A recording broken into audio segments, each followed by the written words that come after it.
in terms of Section 119, subsection 2 of the Constitution, Parliament has oversight functions over every person, every institution, every government agency or ministry in this country. Last week, you as the Speaker to disengage from Parliament and from Council.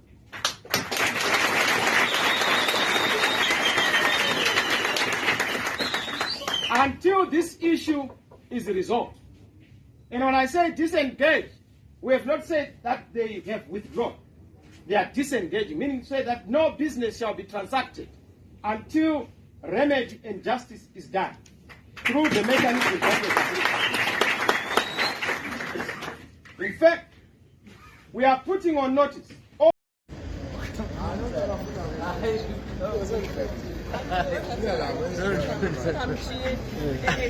Senator, how are you feeling after your swearing in today? Well, it's a great feeling. It's a great feeling, and I'm happy for the people of Zimbabwe, and I hope I'm going to represent them.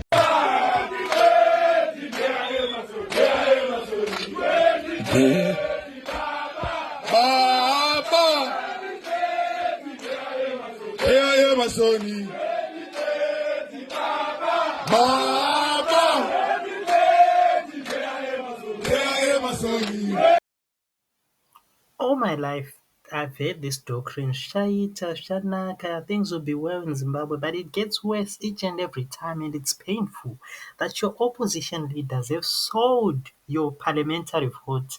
Your MPs have sold their votes to ZANU PF. Now ZANU PF is 100% authority over parliament. Yeah, there are some standing MPs, like opposition MPs. They are pretending to be opposition MPs, but they are not really there. That is one thing that is giving ZANU PF the power to actually speak about the ED 2030, because they have the two-third majority combined with the with the opposition votes. But I need to explain to you what is parliament, for example. So parliament, everything is answerable towards parliament. All MPs that are in there have the ability to vote on motions, on bills, on laws, on everything that will be enacted in the country.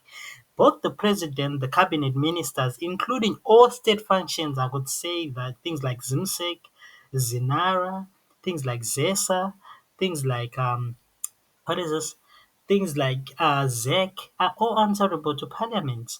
Even the sports minister, the electricity minister, or whatever ministries that exist there, they are answerable to Parliament. They account to Parliament. Even the budget speech, it has to be accounted and approved by Parliament. No law passes without a parliamentary approval. And for the first time, Parliament has been given to ZANU PF in complete control. That means that our views or anything does not stop anything that is sinister that they want to do. Or even some of the tender processes, Parliament can also request an oversight. So that means that there is no accountability whatsoever that Parliament will be having anymore, because, like I said, things have been sold to ZANU PF. They've been sold to ED. ED has now complete power over Parliament, thanks to your opposition leaders that have sold this. And they didn't even put up a fight. They actually chose to just disengage away from it, like just let it go. I mean, electricity. I mean, recently we saw electricity switching off in Parliament to tell you what the future holds for Zimbabwe and how worse is going to be. I mean, look at that guy that gives you promises. He sees it better to spend money buying cheap cars and people that you want to impress cars, but he can't even spend a single dollar on maybe building what is this and just buying equipment in the hospital. He can't do such things. Okay, what useless garbage is that? Anyways, let me explain to you. Zimbabwe has three spheres of power, right? And we have the executive, after the executive, the president and the ministers, the legislative, which is the Senate and the National Assembly, that is basically parliament. And then finally we have the judiciary, which is the judges, the magistrate judges, and the chief of justice. So all this separation of powers, they do exercise power, like all of the three of them form government. So where the opposition actually shines is the parliament, right? I mean, there's your thief, but where the opposition shines is the parliament, and which is like with your speaker, the thief Mudende or something, and where the chief justice is Malaba. But anyways, in the parliament, like I said before, the bills are passed within the parliament. and the opposition actually have a say. Constitutionally, it can't go through. This is why ZANU PF needs two-third majority in parliament to allow the bill or the amendment of the constitution to go through. But without a 66% in parliament, which they don't have at this moment, they can't go through it. But they are so certain now that they've bought the seats of parliamentarians of the opposition bench.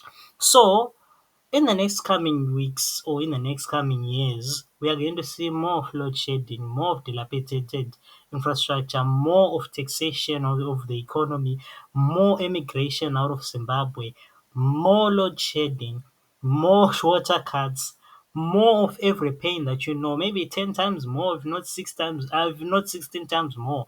Because we do not have anyone to hold anyone accountable, and your votes have seemingly been left. The problem we make as Zimbabweans is that we tend to focus on characters instead of focusing on our movement of political freedom, of which is the thing that is holding Zimbabwe. And those characters, they end up disappointing, like they have done right now with your parliamentary votes. It's gone. It's gone. There is nothing that we can. I mean, it's gone. Like up until society to some point where it stands up, this remains very, very bleak future and hopeless.